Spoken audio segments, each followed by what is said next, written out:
Hi! Hello! Welcome back to a new video. As you can see, I tried to animate a little bit for this one. You'll see this little character talking in the corner. It may not sync up perfectly to my speech, but I tried.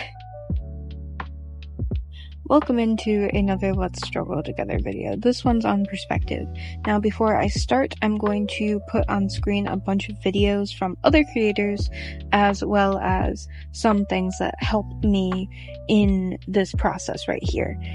I am not a professional, however, so I do recommend going to check out actual professionals after you watch this video, because in this video we are going to have a little fun in learning this, but other than that, the images will appear on screen now, and we'll just go check out these videos. I will also provide a playlist on my channel after this video goes up of a bunch of videos on perspective that I have thoroughly looked into that I think help. So, without further ado, here you guys go.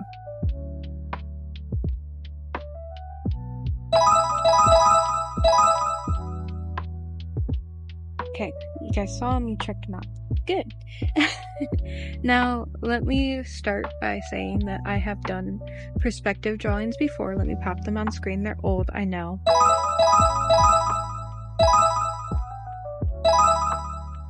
Well, I'm definitely no stranger to perspective, and in the background piece, you can see that I am also doing a perspective drawing there. However, with those, I always use references, and I do recommend using references. Now, there is a proper way to use references and a non-proper way, and I will put up on screen here an example of a proper way and a non-proper way. First, I'm going to talk about the non-proper way to reference.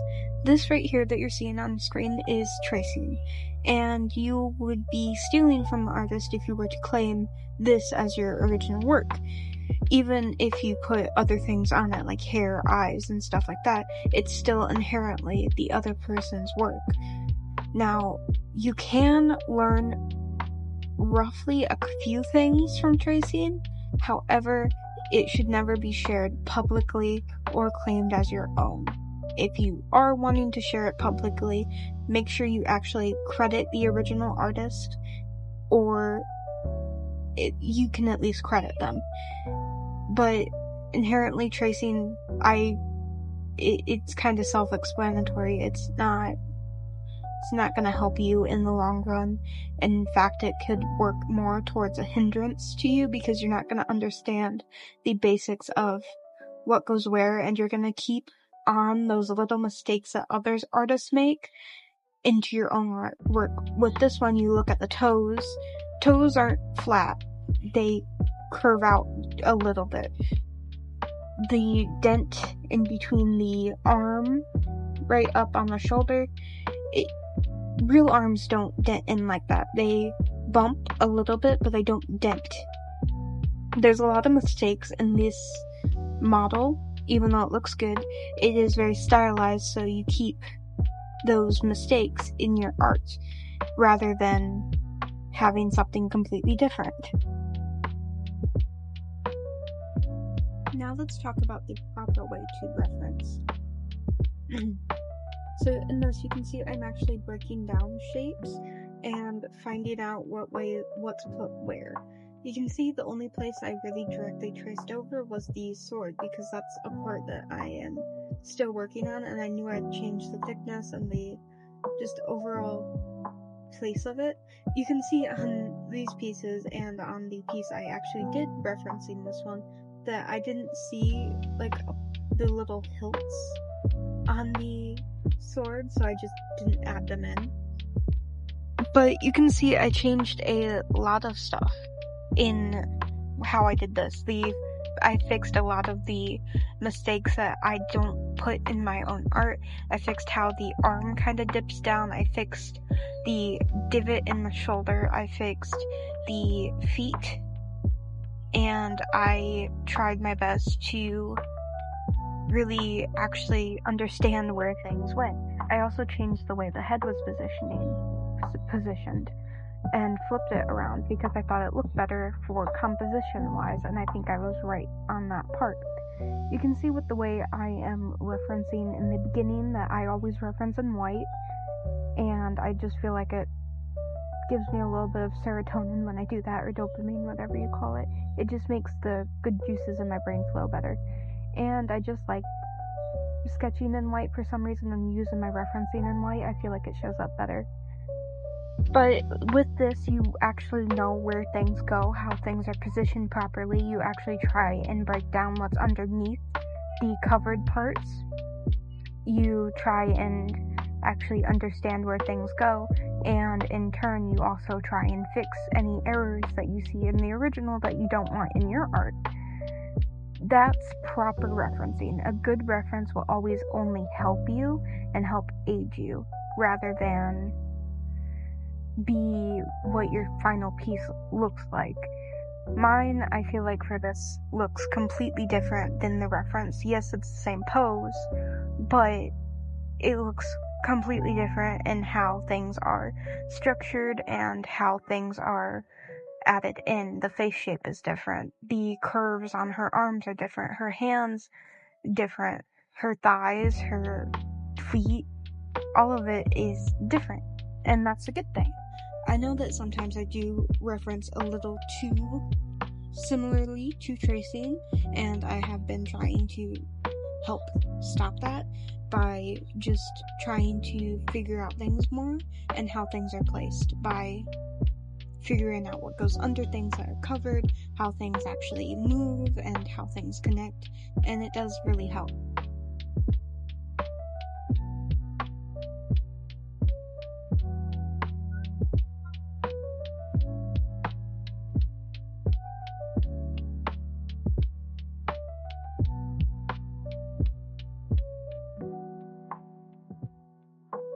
Now, if you're a beginner artist, don't worry about necessarily working on improving your art. You can always just work on having fun now, and you can work on improving it at any point. You don't have to necessarily improve your art, especially if it's just something that you're doing for a hobby. It's something fun that you want to do. Keeping the joys of art is definitely hard, especially when you get older, because you get very self-critical of yourself. You think you should be doing this, that, many different things. You think your art should look a certain way because of your age.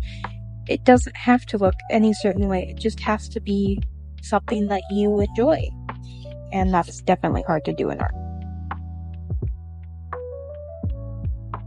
Sometimes with art, you'll find a reference that you get really excited about, and this one is definitely one of those for me.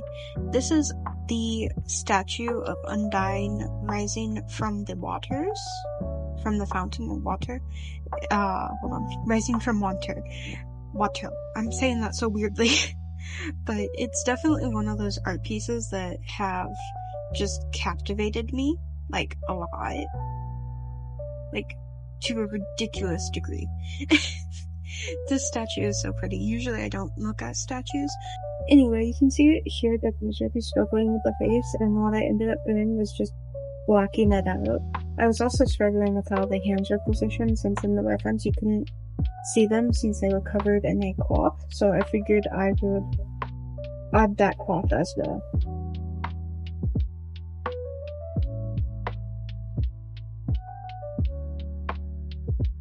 End of this piece, I'm not really that satisfied with it, but I think I did good for my first attempt at the perspective.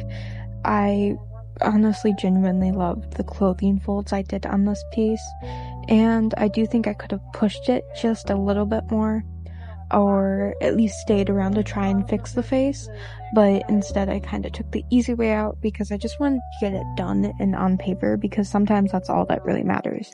Instead of making it look perfect right away, you just need to get it down and onto the paper first before you can even think about going back and fixing it.